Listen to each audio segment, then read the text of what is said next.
rifle upon my shoulder and a rucksack on my back. Bullets, shells and shrapnel, and a hellhound on my track. When I made it to my home place, I found triumph of the will. Where once lay a shining city, stood a fortress on a hill.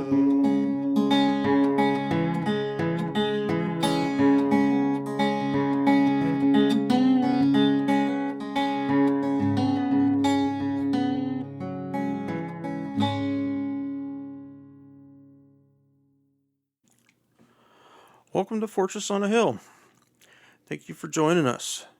For those new to the show, Danny and I are two progressive veterans who take the military and veteran stories of the day and add some much needed context.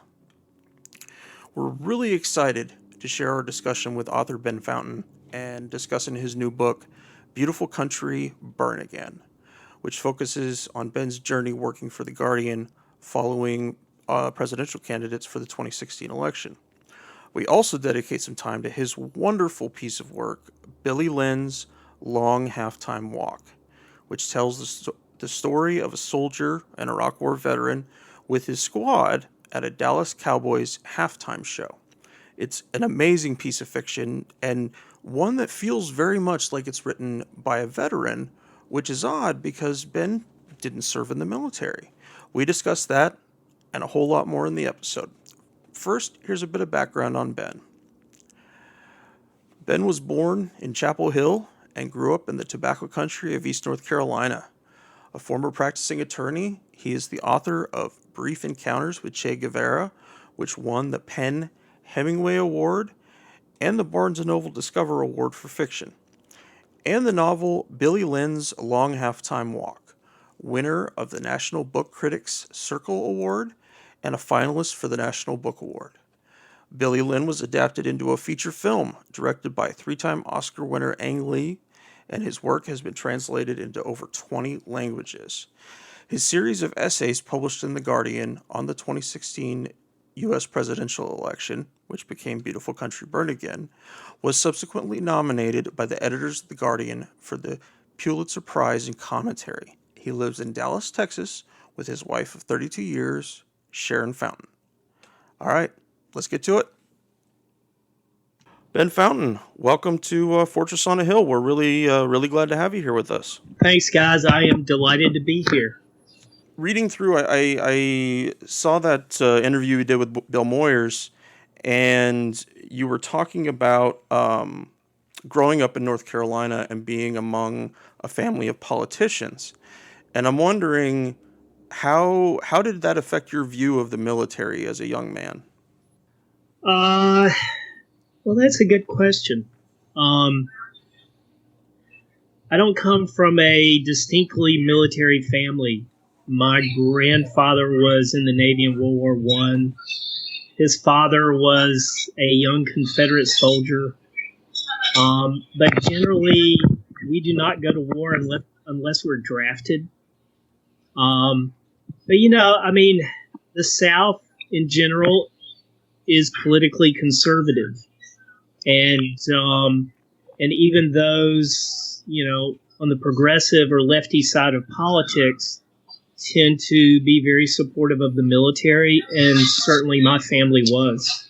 The great thing about your award-winning book, Billy Lynn's Long Halftime Walk, and we're going to talk about your most recent work more later, but it was a really powerful book for me, and one of really only two Iraq War novels that spoke to me was your book and also The Yellow Birds by Kevin Powers, and for the most part, those are the only two that really felt authentic, which is really interesting because you didn't yourself serve, you weren't yourself a veteran, and yet you captured the experience so brilliantly. My question is, why did you choose to write a book about the war in Iraq when you did? What was it about that moment in time that made you feel like this was a topic that you needed to tackle? By the time I had the idea for the book, 2004, it was clear that these wars had been undertaken under false pretenses. I mean, anybody who cared to look, for anyone who cared to look, that would have been, brutally obvious. And yet the country reelected the administration that had taken us to war under those blatantly false pretenses. And so there was that crystallizing moment of Bush's reelection, or some would say election, given that he came into office under a cloud.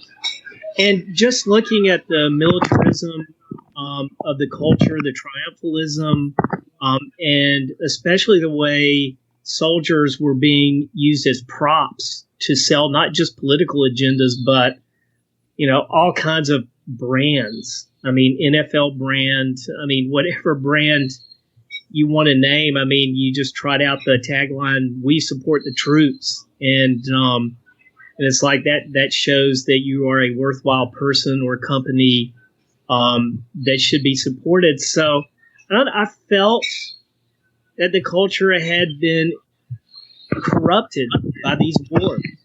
And I felt bewildered and frustrated and angry. And it wasn't so much me choosing to write about the war. It was, on some level, it was a necessity if I was ever going to have any peace in myself to, go into the reasons, just what the human impact of the war was and is for the people who are fighting it and their families. Yeah, that's a great point. I've been so affected, not only by my service in the wars, but also just by being an American citizen in the time of perpetual war. And I understand your point about, feeling drawn to the topic just because you live in America and are an observer of all this. That's really powerful. It makes a lot of sense to me. So there was a quote that you included in your book from James Baldwin about sentimentality being everyone's favorite protest novel.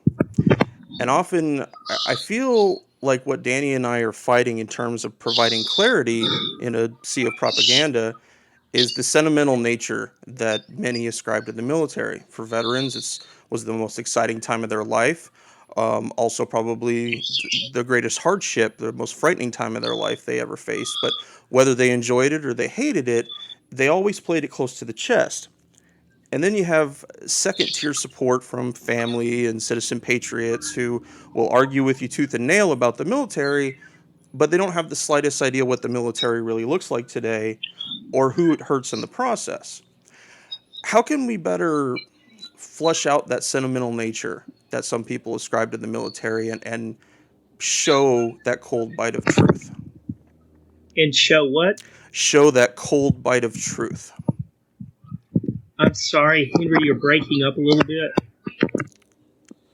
Hello? Can you hear me okay? Yeah, I can hear you now. Okay. How much of that were you able to hear?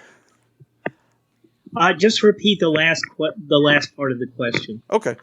How do we better flush out the sentimental nature that some people ascribe to the military and show that cold bite of reality that America needs?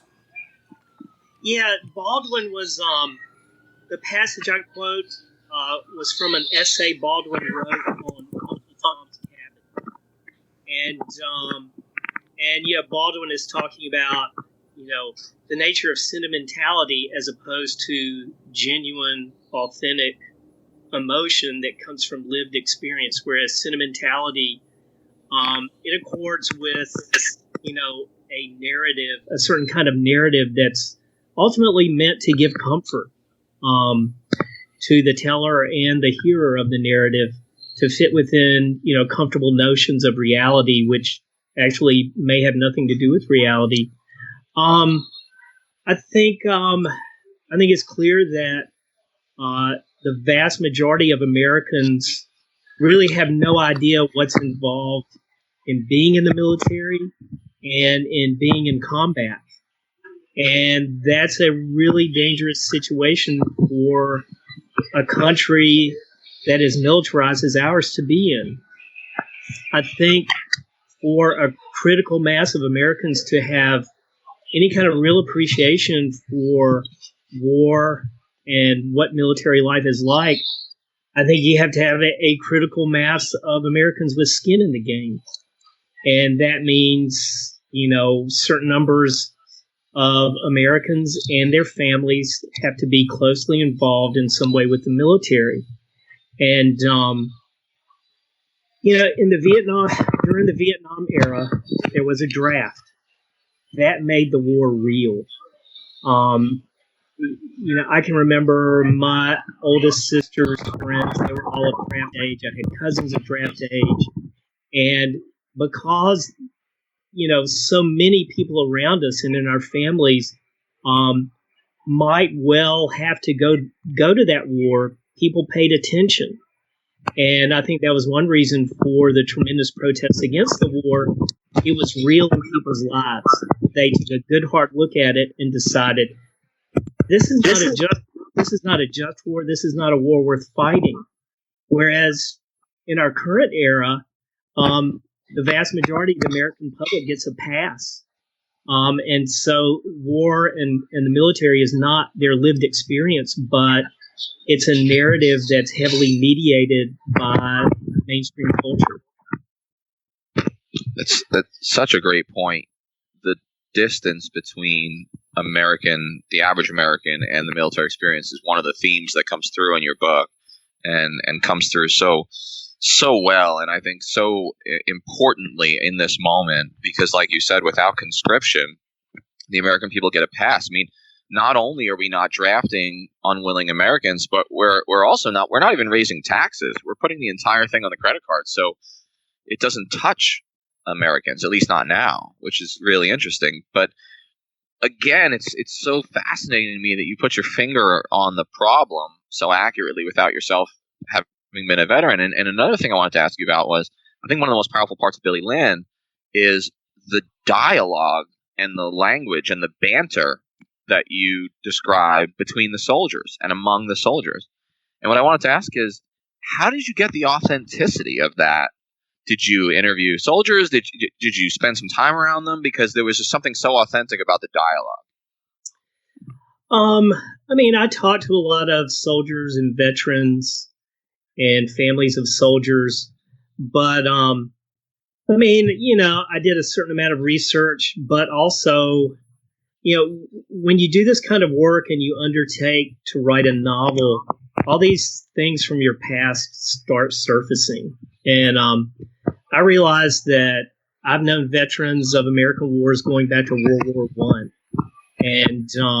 And growing up in Eastern North Carolina, military people are, they're all over the place. There's lots of military bases in Eastern North Carolina. So I don't know. It's just, even though my family's not a military family, the military was ever present in my formative years. I did my research. I talked to people. I read everything I could get my hands on. I watched documentaries.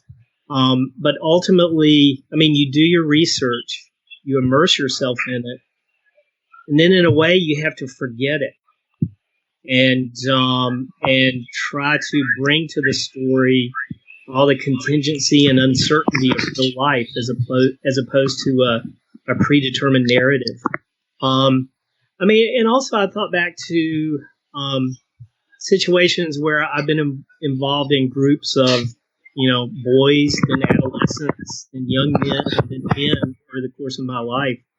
And it's just human nature that when a group of people goes through something intense and they're thrown together, it forms a bond. And I think the more intense the experience, the closer the bond.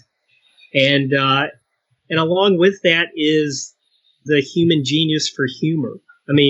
You get a group of guys together, and within 30 minutes, the inside jokes are flying, and the dissing and the insults, in fun are flying. And so I just try to tap into, those experiences I've had in the past and project it to this small group of soldiers. Well, you nailed it, I have to say, sir. Thank you. I'd like to, in mentioning about being around, groups in complicated situations, I'd like to hear about some about your time in Haiti and how that altered your outlook and how it fits into your writing. I started going to Haiti in 1991. I had been writing for a year or two by then, and I knew there was this huge reality out there that I only had the barest sense of. That's the reality of people who live on $1 or $2 a day, and it's 2 or 3 billion people on the planet. And my experience is that of a middle-aged white guy with all the privileges and advantages of my cohort. And I don't know, I just felt like if I was going to be a worthwhile writer, much less human being, I needed to go and try to engage that other reality in as genuinely as I could. And Haiti had always intrigued me, so I started going. I had a vague idea for a novel, and I didn't know anybody there. I'd never been out of the country. I just showed up one day and started meeting people and going around and hanging out and trying to learn the country. Over the years, it gave me an entirely new and hopefully useful perspective on the way power works, the way politics work, the way economics work in the world, who gains, who loses, who profits, who pays the price. And Haiti has been an ongoing revelation for me in my life. And definitely seeing the politics of human suffering in whatever form they happen to take at that time. But yeah, I applaud you for doing that. For it informs so much about being an American when you see people having to live in the non-American way, and especially that different, that far down the technological and economic path. I remember early on, I made a very good friend named Pierre, and we were downtown Port-au-Prince one day, and we were in a bookstore, because I'm a book nerd. I've got to go to the bookstore wherever I am. And there was a book on Fidel Castro. It had Castro's face on the cover. And Pierre pointed to the book and said, "That's a good guy." And, as an American, I've been conditioned to think, well, Fidel is just evil incarnate. But Pierre and I talked, and I thought, and I came to realize that from Pierre's point of view, actually, Cuba has done pretty well. I mean, Papa Doc Duvalier in Haiti and Fidel Castro in Cuba took power around the same time. And Haiti aligned itself with the United States, and Cuba obviously ended up, going toward the Soviet bloc. But you look at the different outcomes in the two countries right down to this day, right? Cuba is a hard place to live in. And I think there still is a great deal of political oppression. But everyone knows how to read and write. Everyone has access to decent health care.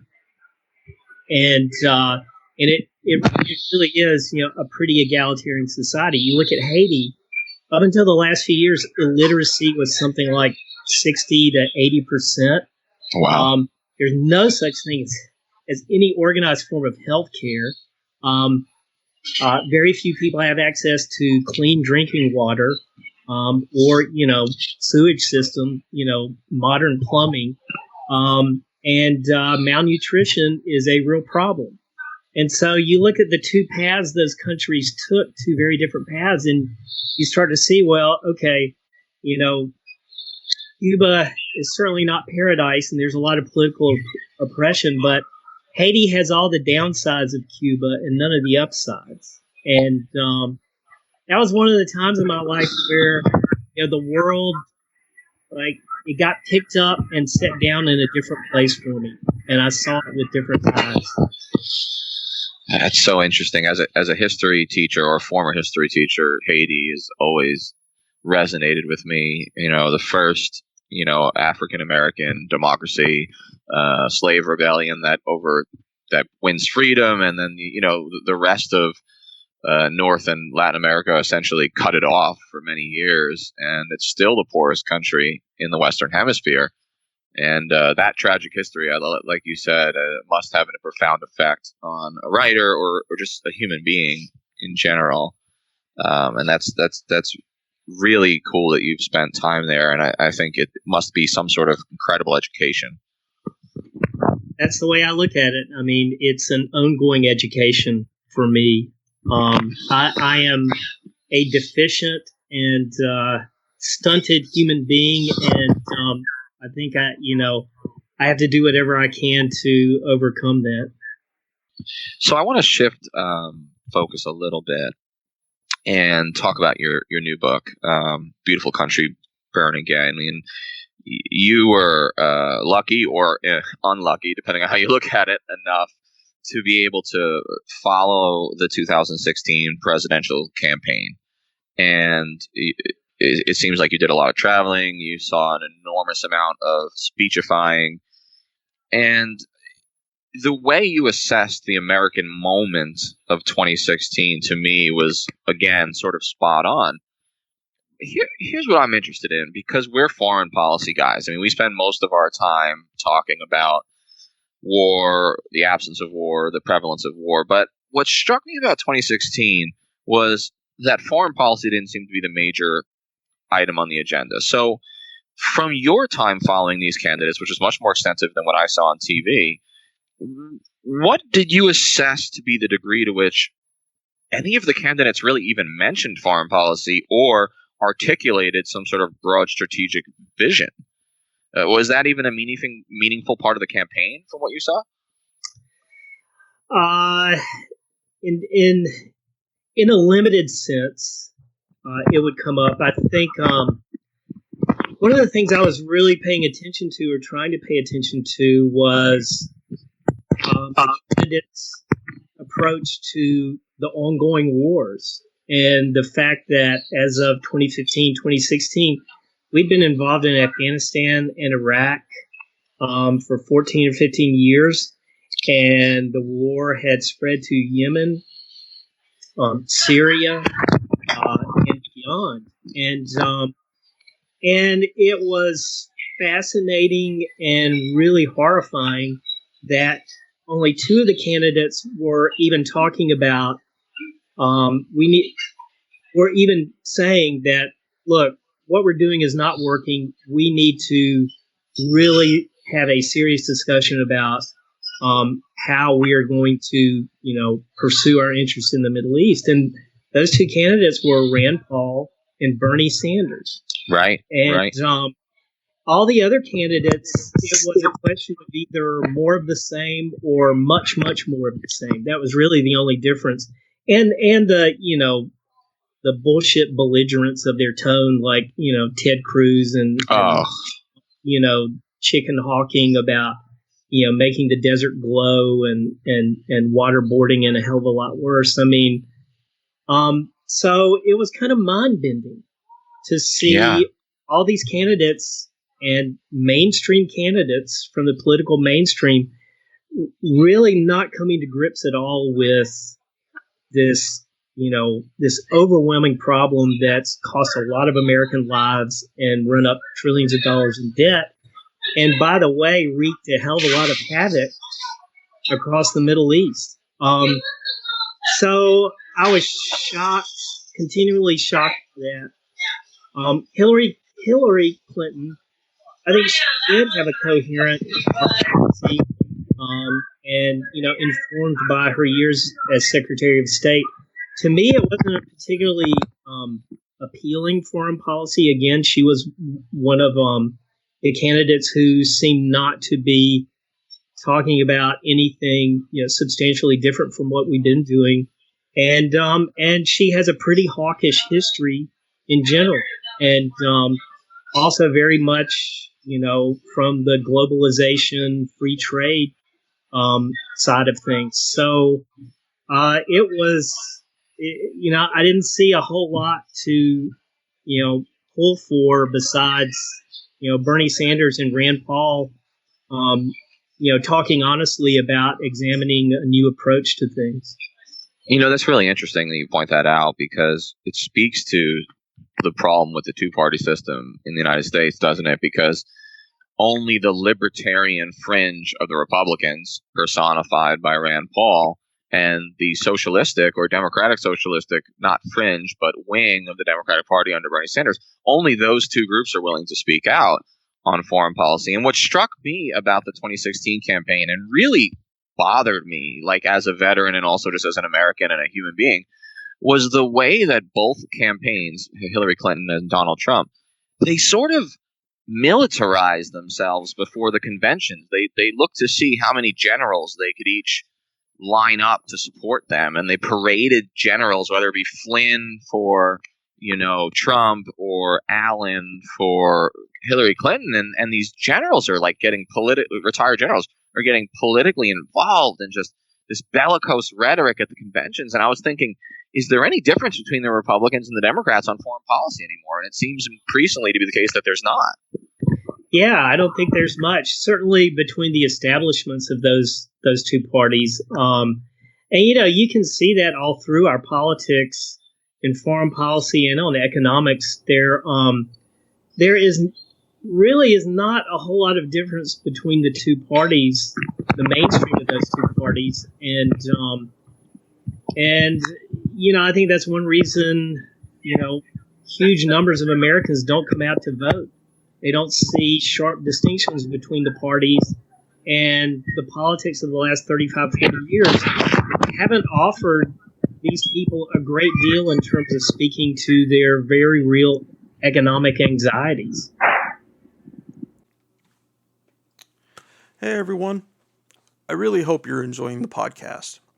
But truth be told, I need your help. No, I don't need you to move a couch or borrow a leaf blower. No, I need you to hit pause on your podcasting app right now and share this episode with somebody you know, somebody who you might think might be receptive to it. It could be a friend or relative who's considering joining the military, or a veteran you know who might be interested in hearing a little more truth in their news about military and veterans. We rely on you all to help us reach as many people as possible. So please hit that pause button right now and share this episode with somebody. Sharing all done? Good? Okay, good deal.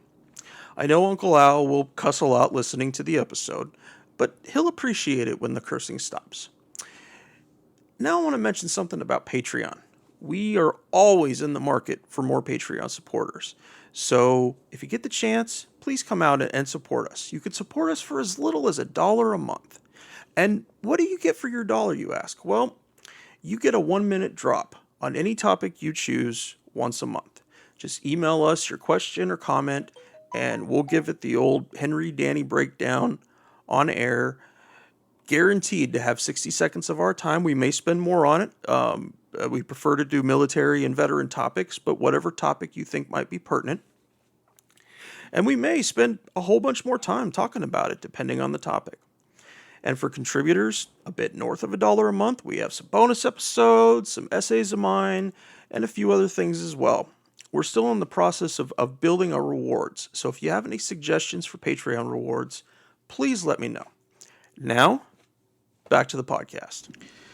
I saw in your discussion with Bill Moyers, you had talked about our system dropping any pretense of any kind of fundamental fairness as far as American economics having left ordinary people behind. And I extend that idea to military personnel as well, not simply because poor economics hurts everyone, but because the citizenry and their reps in Congress have abdicated observing the military and fighting for change in any way and how the military is used. And I'm wondering from you and your time researching for Billy Lynn and for Beautiful Country Burn Again, that what type of fairness should ordinary citizens like yourself search for with soldiers in terms of their use of war? I feel like that there needs to be a a greater connection there, and I'm trying to figure out a way to find it.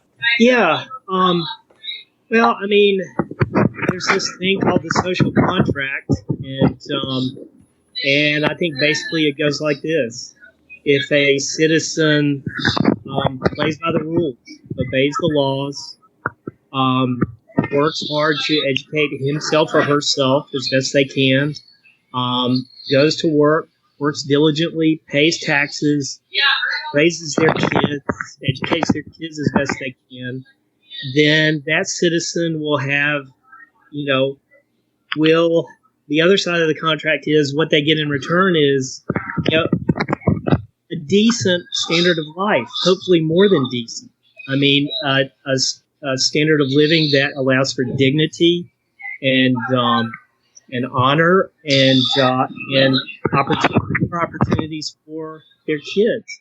I think with the military, you double down on that because people who serve in the military, they are potentially, and often more than potentially, putting their lives on the line and making tremendous sacrifices in terms of, the danger and the risks they undergo, and also time away from family, and also in giving up a certain degree of personal autonomy. I mean, correct me if I'm wrong, if you're in the Army, they own your ass. And if they say go... Oh, yes, they do. Yeah. And so the social contract there is even more compelling.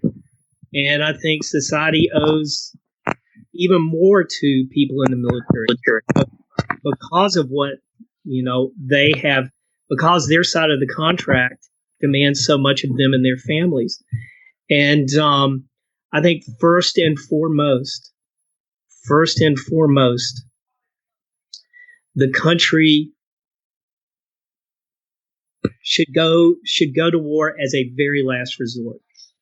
You do not use your military. You do not potentially sacrifice the lives of your soldiers for anything less than dire necessity. And that part of the contract was brutally and grotesquely broken in 2001, 2002, 2003, and has continued to be broken. And I think it can't help but corrupt society at large and make people cynical.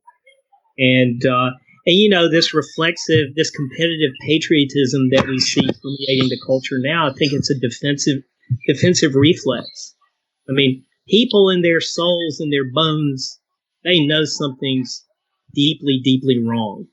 And so hence you get all this garbage about, trotting the troops out every halftime and every pregame ceremony and every campaign.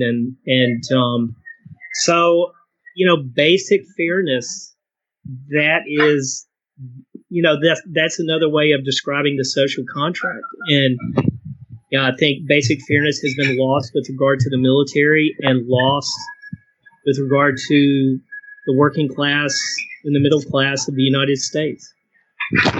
I really love the points you're making, and I want to sort of go off script a little bit and riff on the NFL a little bit, because the Dallas Cowboys and the NFL were sort of a character in Billy Lynn, I felt. I mean, the backdrop of the football game was very important, and that was back in 2004. And I'm struck by the degree of militarism at every major sporting event, especially the NFL today, because I'm old enough, and certainly you're old enough to remember a time when that wasn't always the case, where we really only paraded soldiers around on Memorial Day and Veterans Day. There was 2 days out of the year, and it felt sufficient. And yet today, whether it's the gargantuan flags or, like you said, parading soldiers in front of the stadium every Sunday, not just on Veterans Day, what does that say about our culture? I mean, how do you process that, and why do you think it is that we've gone in such a hyper nationalist direction? It's a way out of complexity. It's a way to simplify things in a pretty false way. I mean, you trot out this binary narrative of us against them, good against evil, freedoms against oppression, et cetera, et cetera, et cetera, Christians against Muslims. I think reality is much more complicated than that. And, but reducing things to militaristic terms, nationalistic terms, it saves us the trouble of doing some hard thinking and hard soul searching. I mean, patriotism. What is patriotism? It's love of country. And well, what is love? I mean, and anybody who's of a certain age, who's been married for a while, you start to realize, or been in a long-term relationship, you realize love is a lot of giving and not much taking. Love involves pain, sacrifice, sublimating or making your own desires often secondary to another person or to the relationship, as opposed to puppy love, which is all goodness and light and kisses and but it's not real. And I think what we see mostly these days is puppy love patriotism. It doesn't involve any sacrifice. It's this kind of feel good, sentimental, trot the troops out, we support the troops, fly the big flag, wear a flag lapel pin, but where's the sacrifice? I mean, most of us have not served in the military, and we don't have family members in the military. Our taxes have gone down as opposed to up, so we aren't paying for these wars as we go. Whereas during World War II, the top tax rate was 90%. There wasn't a word about rationing of war critical resources or gas, and I mean, some politicians. I remember Marco Rubio said we are engaged in a clash of civilizations. East versus West, Christian versus Muslim. Well, if that was the case, if it really is a clash of civilizations, then we ought to be going for full mobilization. But the fact that he wasn't calling for anything like that just shows how empty his rhetoric was. Right. And I think, he's well within the political mainstream in that regard. Absolutely. You just look at the number of congressmen that have served today as compared to even 20 years ago, and the numbers are completely down. And then look at how many congressmen have kids that serve in the wars they vote for. I mean, the numbers are minuscule. Yeah. It says something about the culture. I don't mean to pick on these particular individuals, but I'm going to pick on these particular individuals. So actually, I do mean it. When Mitt Romney was running for president in 2012, and he brought out his family, good-looking family, and I think 4 or 5 big, strapping, healthy, good-looking sons. I mean, these guys were just, classic all-American young men. I mean, did they fight in the war? And, look at Donald Trump's sons, for that matter. The 2 oldest, Donald Jr. and Eric. Not only did they not have anything to do with the military, but nobody's ever really commented on it. Right. And nobody commented on Romney and his sons not being in the military. And so there's this vast disconnect, cognitive disconnect between what we say, what we profess to believe, and the way we live our lives. And it's so interesting because it is historically distinct. I mean, this what you're describing is more abnormal than most people would assume. I mean, President Franklin Roosevelt had 4 sons, all of whom served in World War II, the war that Franklin Roosevelt declared. And Teddy Roosevelt had 4 sons in World War I, including one who was shot down and killed. He's the only president to have lost a son in combat. And it strikes me because of how different it is. The Kennedy boys, okay, to take a Democrat example, whether you love or hate the Kennedys, besides Ted, they all served. Some very heroically, and one died, the one that was supposed to be president. And even LBJ, his daughter, married a Marine captain who served in Vietnam while LBJ was in office. I mean, that is unheard of today. The thought of a Romney boy or a Trump boy, or even Sasha and Malia marrying a military guy. in the way that LBJ's daughter. That's unthinkable today, and it's a shame. That's really interesting. I mean, talking about Sasha and Malia, or say Baron, or any of the president's kids. All right, you fall in love with who you fall in love with. That's fine. That's cool. But you fall in love with the people you're hanging around, right? And notice that the Obama girls, Chelsea Clinton, they aren't marrying school teachers, firefighters, soldiers. They're marrying hedge fund managers. And so, of course, that's the people they're hanging around, and that's fine. Okay, cool. But it just shows the stratification of this society, how it's become more and more distinct and extreme. And so there are large gaps between the lived experience of one part of the country and another, and especially between, those with power and those without power or with very little power. So, it speaks to a larger question of we don't live together anymore, in the sense of everybody being, just kind of living among one another. The stratification that comes with great wealth, has all kinds of implications through all corners of society and life. We actually did forget one. Joe Biden's son that died.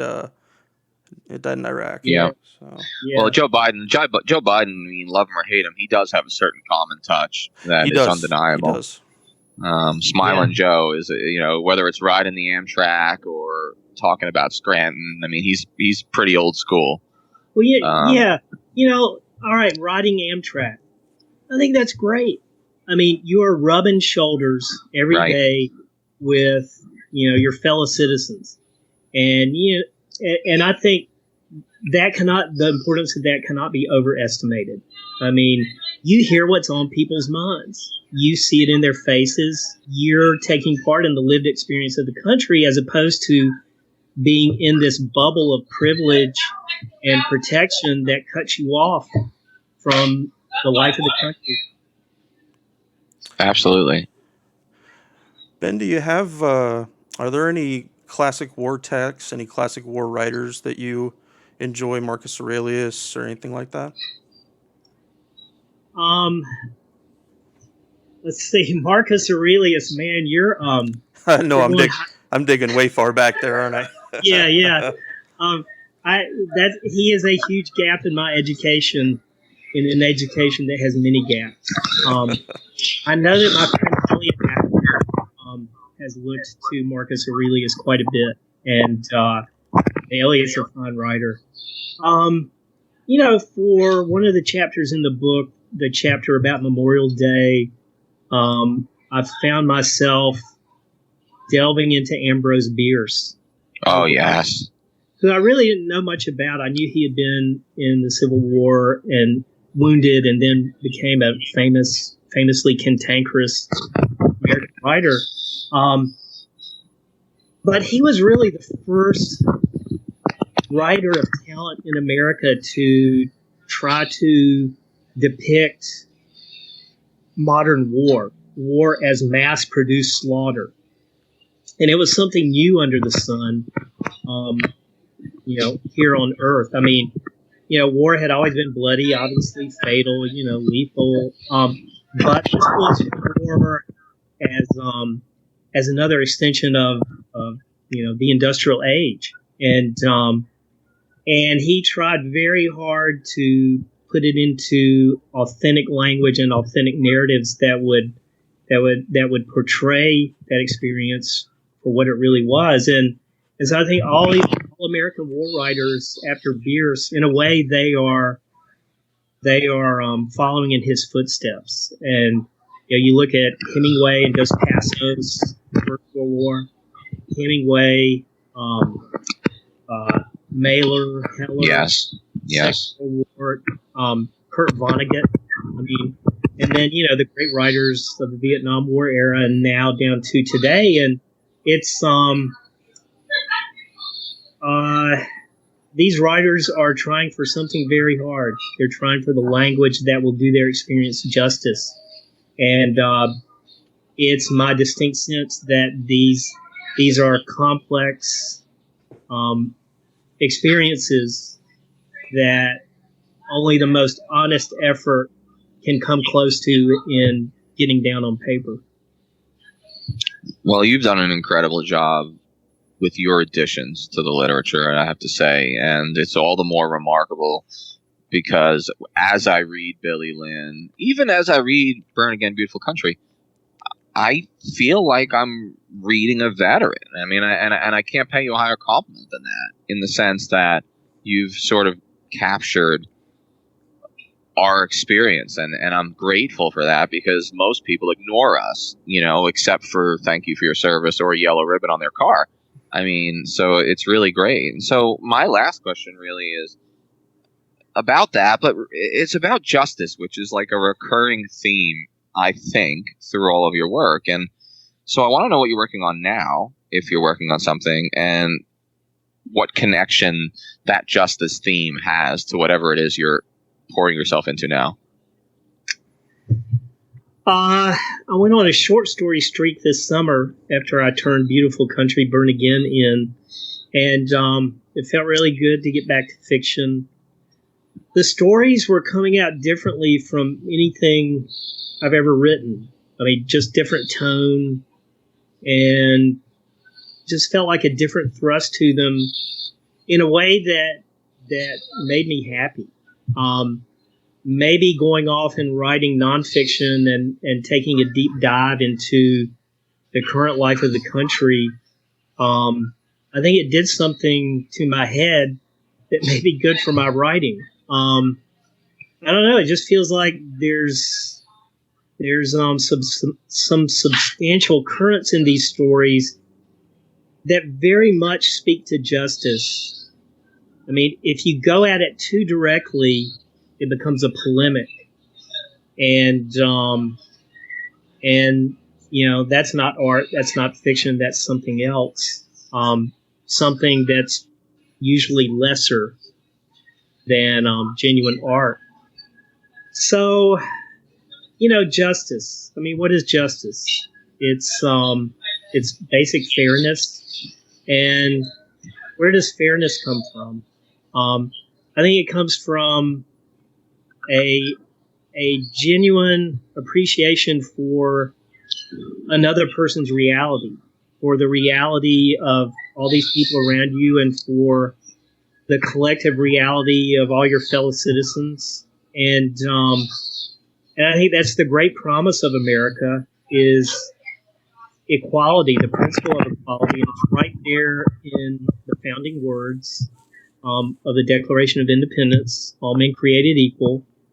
And the work of the country ever since then has been to make that equality principle the lived reality of the country.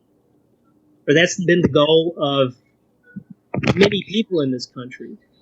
For other people and other interests in this country, it is manifestly not the goal.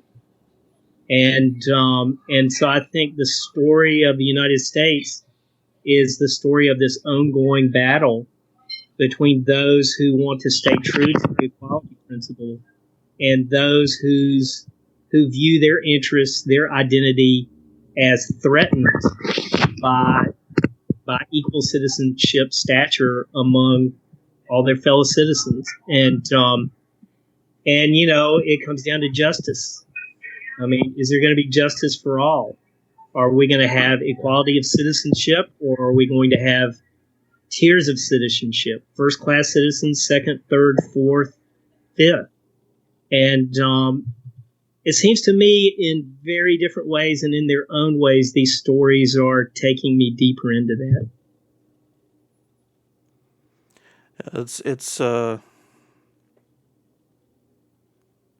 It's hard to be able to see into somebody else, and to when you have no specific experience that mirrors that thing, but you have a level of bravery I haven't had in my writing. So kudos to that.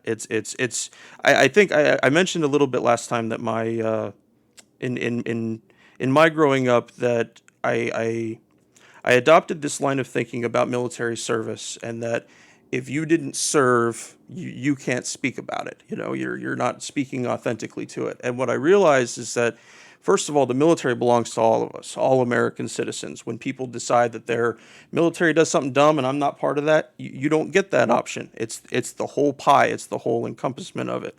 But it was really hard for me to get past that stump of, I'm willing to question. I'm willing to look someone as pained and lived as me and say, I want to question your experience, not you as a person, but the experience. So, but yeah, absolutely. Thank you. It's been awesome talking to you, and awesome talking about your book. I really appreciate it, guys. It's been a complete pleasure, and I applaud you guys for what you're doing with Fortress on the Hill. Hey guys, thanks again for coming out and listening to us today. I want to give a special thank you to Clifton Hicks, who made our amazing new intro and outro music. I cannot express enough in words how much Danny and I loved the new song when we heard it. And if you agree, please drop him a line at his website or visit his Patreon page. The links for both those places will be in the show notes. I'm sure he'd love to hear from you. Clifton was also recently a guest on Eyes Left, and told his own incredible story as an Iraq War veteran and a conscientious objector. Please go listen to his episode. We'll see you next time.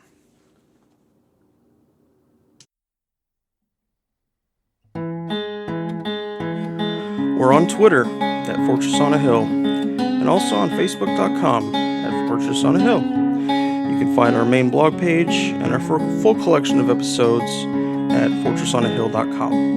iTunes, Stitcher, SoundCloud, Patreon, Spotify.